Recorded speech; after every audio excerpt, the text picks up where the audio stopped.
Hey, what's up, wonderful volunteers?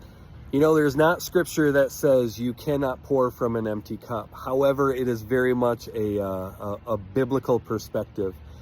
Jesus says that anybody who's thirsty should come to him, and not only will his thirst be quenched, but out of him will spring forth living waters.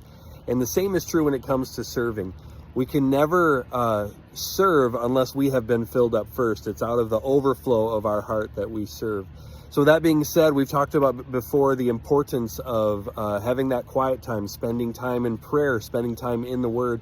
But I also wanted to highlight the importance of attending a service.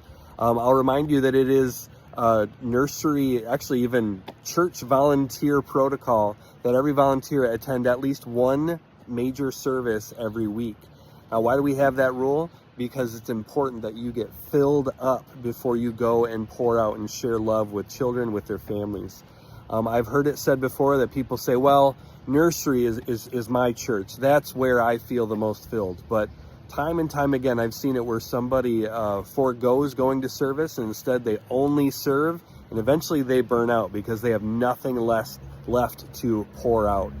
So make sure that you are topping off your cup getting into service. That means if you serve during first service on Sunday morning, then I hope you serve that you attend second service, and vice versa. If you serve during second service, I hope that you're attending first service.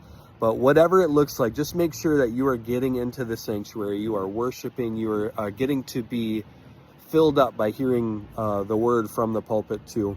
We never want nursery to take the place of what is happening in the sanctuary. And like always, if I can pray with you or praise with you, please do not hesitate to let me know. Thanks.